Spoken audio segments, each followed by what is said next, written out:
Well, good morning. So it is really good to be up here looking at you all. And I say welcome to those tens of people watching online. I do have two internet fans that are watching. They're my granddaughters. So I've got to say, hi, Elizabeth. Hi, Tappy. It's me, Pop. That's it. So we are still really fresh into our return to in-person services at Dharma Center. And gratitude for this place and this time together, it flows now without any effort. And I know this is a sincere feeling because I can see it on your faces. I just hope, I hope it continues for 1 year and 2 years and many years, that we come here to share this Dharma given to us by Sotasan, a great sage and saint. This is a gift, and it's our true refuge. So I have a story to tell today, and after the service, it would be interesting to know if you thought it was good or if it had a happy or sad ending. But really, the only important thing for me now is to tell it truthfully without editing, just as it happened. So here goes. On or around June 15th of this year, a great tree fell on our property. It happened sometime in the early morning hours. My guess is around 3:30, when strange things often happen. No one heard the tree fall, even though there were 5 of us sleeping within 25 yards of it. There wasn't a breath of wind that night, and I imagine it toppled really slowly, just like it was lying down for a rest. The next morning, when I came downstairs to make coffee, the sight of it horizontal hit me in the chest like a kick. I was horrified. And the open sky that the tree used to occupy, that just added to my misery. Let me back up just a little bit, because I knew this tree intimately. Over 44 years ago, I planted it as a 6-foot-tall, 1-inch diameter sapling. The occasion was the birth of our first child on June 2nd, 1977. My wife and I placed her and Jonathan, my son's placenta, under the willow tree as fertilizer. A year and a half later, when we moved to our new house, it came with us, and I transplanted it, and it prospered. So 3 weeks after we moved in, we found out that we needed a new septic system. There were no house inspections back then. This was the 70s. And then because the bulldozer was already there, we had a guy dig a pond in the swampy area below the house and near the tree. And it loved that water. Willows love water. So remember that pond, because it's going to come back later in the story. So over the intervening years, our family grew, and the willow kept pace. It reached at least 3 feet in diameter, and it was taller than this meditation hall, with perfectly trailing, willow leaves all the way to the ground. It outlasted hurricanes and ice storms, and it lost branches, and it grew back new ones. I really thought it would live forever. I say this to underscore the shock that I felt seeing it on the ground. So this is when I hoped the Dharma lessons would kick in. But for 3 or 4 days, nothing happened. Just more horror and more loss. In fact, it got worse. I reasoned that if this tree was planted at the time of my first son's birth, and there it was lying on the ground, then maybe my time is close at hand as well. This was not a consoling thought. I didn't count this as a Dharma lesson. And then then it even got more crazy. I wondered if we could somehow winch the tree back into place. 3-foot diameter tree. I'm thinking maybe we could put a come along on it and winch it back into place. Or maybe we needed a sky hook. That's what we needed. So I was now borderline delusional. But I have been able to study mind practice here at One Dharma Center for 9 years now. And I reached deep into the bag of tools that are detailed in our scripture to try to see if I could see this disaster in a new way. So the first thing I did was to just sit with the tree in silence, in meditation. Conveniently, there's a marble bench that's right near the base of the trunk and where the ashes of both my parents are buried. And the tree did not hit it when it fell. And this did give me some space and solace just to sit there. But then I looked closer at the tree, and I realized that the tree did not really know yet that it was dead or dying. Or it knew it was dying, it knew something happened. But only half of the roots were exposed. The other half of the roots were still in the ground, and the leaves were still really bright green and actually growing.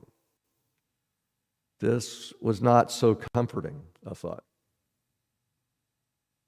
The next thing I tried to do after the sitting and the watching, I tried to think of the tree's death as a mind journal. And I used the equation that Reverend Park teaches us every Saturday morning in his class. And it goes like this, and these are the founding master's words, and we will be repeating them again later at the end of the service. He said, "The mind is originally free from disturbance. However, disturbances arise in response to sensory conditions. Let us restore the equanimity of our true nature by letting go of those disturbances." When I first read this years ago, it didn't seem earth-shaking at first, but I found that it gives you a starting point to go forward. So that the first rule of mind journaling is always to identify your original free mind. And especially in regard to this particular sensory condition, this challenging situation, like your favorite tree falling. You don't have to get all zen and abstract during this phase. You just keep it simple and specific. And I realized that if I was being honest, until that morning, I had not thought much about the willow tree for a long time. It wasn't in my mind. It was just there, and my mind was neutral toward it. Or you could say my mind was empty toward it. Then after it fell, it absolutely filled my mind for the next 4 days, just like that. Wasn't there, then it was all I could think about. So my original mind was simply the mind I had before the tree fell. That's all. And you start there and realize that this calamity has not been part of your life forever. It just happened. And then the second rule of mind journaling is to name those feelings that arise at that event. And that is not difficult in this case. I felt grief, sorrow, a dark foreboding about my own mortality, and I was slightly delusional. Those are my feelings that were going on. And then the third and final stage of mind journaling is to try to return to your original or true mind or original nature, or true mind. We have so many words for it. And Soto-san calls this letting go. And I just saw we will have a retreat. Is it November? And the title of that is Letting Go. This is a big concept in Won Buddhism and all Buddhism. And I think that all or almost all wisdom traditions that I know of, they have a word for this movement. We call it surrender, or finding the grace of God, or acceptance, or merely pausing. All the same thing. Reverend Grace Song, who will be teaching that retreat on letting go, she has a word for it, or a term for it. She says, let your mind tumble the situation around. It's a beautiful concept. It creates space. You can see new things. And the key is to neither suppress your feelings about the situation, nor to let them overwhelm you. And all that Soto-san asks us to do is to stay open and aware of what new things might come into the world. He says, don't close off. Don't go into hiding. Don't act reflexively like you did 1,000 times before. Sounds easy, right? Nah, not so easy. And this phase is always the most challenging, and I was really stuck. This was a big sensory condition for me. I loved that tree, and I clearly didn't want to let go of my grieving. Then on day 4, or maybe day 5, I began to look at the tree even more closely. I saw that the roots that on the upturned side that had come up out of the ground after the tree fell, they were ridiculously small. They reminded me of the arms of a Tyrannosaurus Rex, like appendages. They were tiny. They were this big, and the tree is 3 feet in diameter. So I began to wonder, how did this huge tree stay upright for so long with such a puny root system? You know, I do have an understanding of the laws of cause and effect. We all do. And in my mind, I thought, tall tree, weak roots equals collapse. It's like simple physics. And this was a start. Like, wow, maybe it was the tree's time. I'm starting to think that. And then 3 weeks later, after this, a team of tree professionals were able to drive onto our lawn, finally, because the incredible amount of rain that loosened the roots of the willow tree also prevented them from approaching with any heavy equipment. They were amazing. They finished the job in 3 hours. And during most of the time, I was in town running errands. And I came back, and the great willow tree was gone. And all that remained was a pile of wood chips about 8 feet in diameter and about this tall. That was the tree. It was gone. And at that point, I studied the stump that was left where they cut it off. And 1/2 of that stump was rotten. It was like a void. So the tree had a half a trunk. And again, I thought, how did it stay up so long? Not why did it fall over? How did it stay up this time so long? And this gave me more understanding, in truth and cause and effect, and it gave me more acceptance. And then this happened. From the house, after the tree fell, a perfect view of our pond reemerged. Remember the pond? So for 25 years at least, that pond had been totally obscured by the great tree. You couldn't see it from the house. You had to go and walk around the tree to get to the pond. But from the kitchen, dining room, you didn't even know a pond was there. That's how full the tree was. So this now became a whole new sensory condition, the exposure of our pond.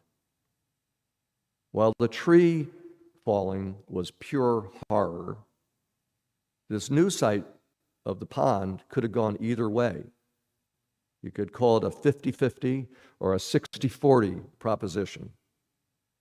I saw the pond. It had been disregarded for all of those 25 years, or almost all of them. Cattails had grown in and taken over 75% of the pond, and milfoil and various pond scums had taken over the rest. Basically, it was almost a swamp again. So given my mood from the tree falling, which was already really dark, I could have taken this as further indication of doom and loss. But instead, I saw it as an opportunity. This was my chance to make the pond beautiful again. I didn't try to make this happen. It just came to me. And I began work the very next day. So my question is, was this just luck on this 50-40, 60, 50-50, 60-40 situation? Was this just luck that I saw this opportunity?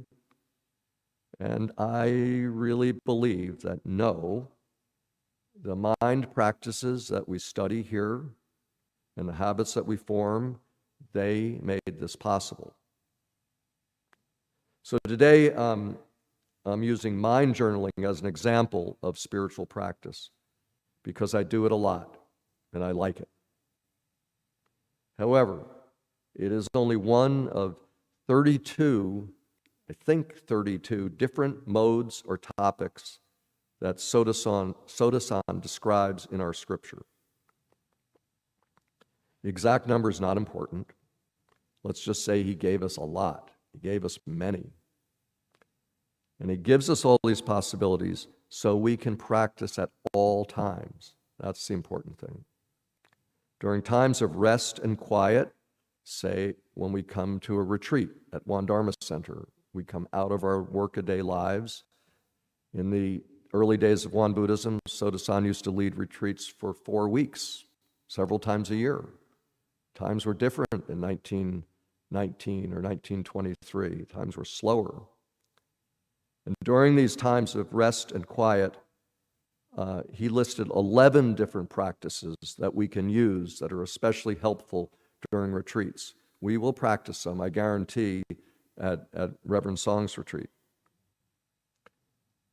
And then in everyday life, he gives us 6 items that he called items of heedfulness for daily practice. When you're working, whether you're in your family, you're in your normal life. These are different.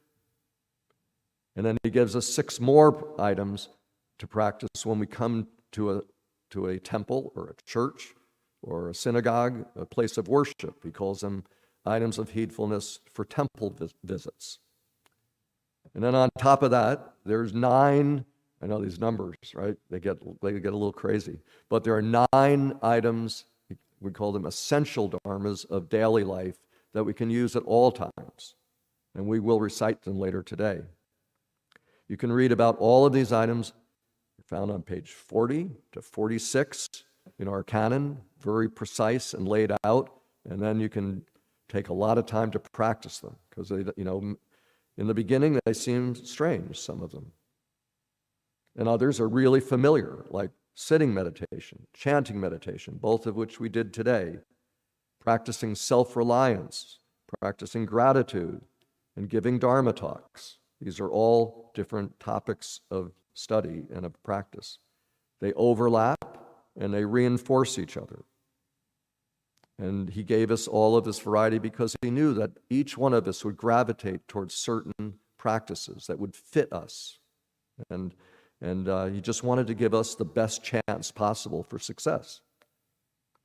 And then the other thing that he emphasizes, and this is critical, is that we practice with balance from all 3 categories of practice, which include concentration, like sitting meditation, wisdom training, like reading scriptures. There's many more, and we call it choice in action, or choice in action, making the right choices, everyday life.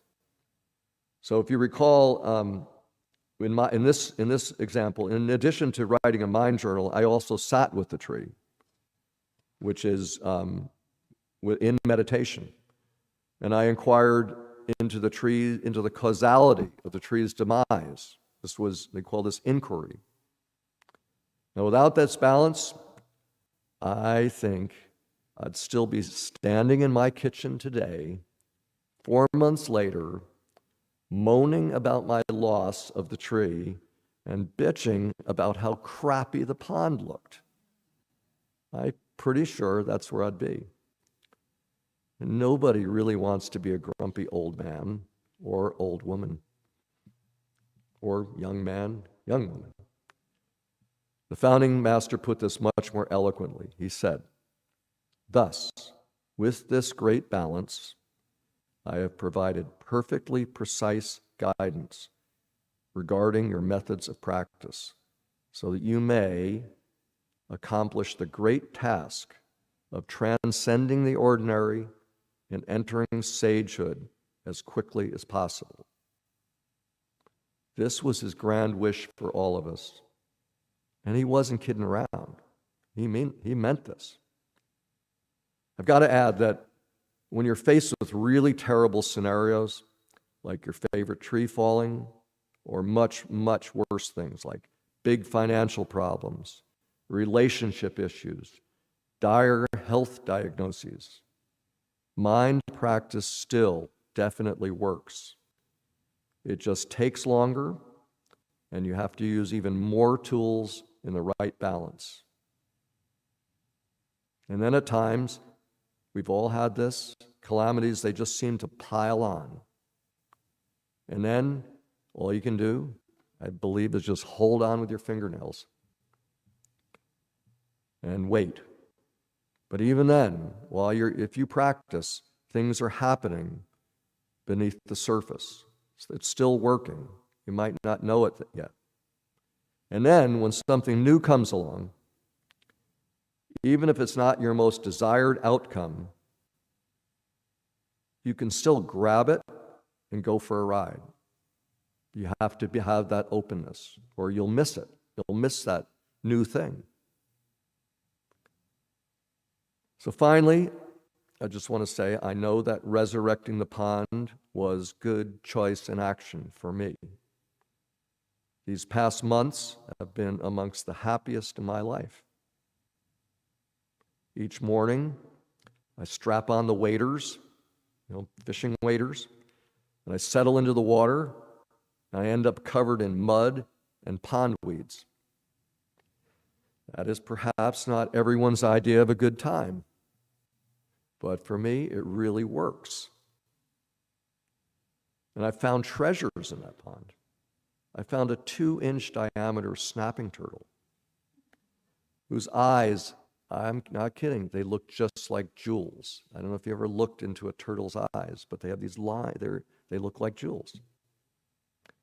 And I watched a kingfisher plummet from 75 feet and spear a sunfish with its beak. This was like 2 feet away from me. It's like, I couldn't believe it. It's like, did I just see that? And I guess I was standing so still, he either didn't see me, or, it's like an explosion when they hit the water. So I think the pond looks a lot more beautiful now than it did. The water's clear and open, and it's 2 feet deeper because I built a new dam. And I also think that the frogs in the pond wish I had left the hell alone. I really do. They liked the cattails. They liked the pond scum. It was safety for them. So we're adjusting. But I hope they'll forgive me. But I think the important thing is I just didn't give up. I could have. I didn't sink further into despair like we all do, and I have done. So yes, I think that means that this is a pretty happy ending. Thank you for listening, and let's keep practicing because it will be worth it. Thank you.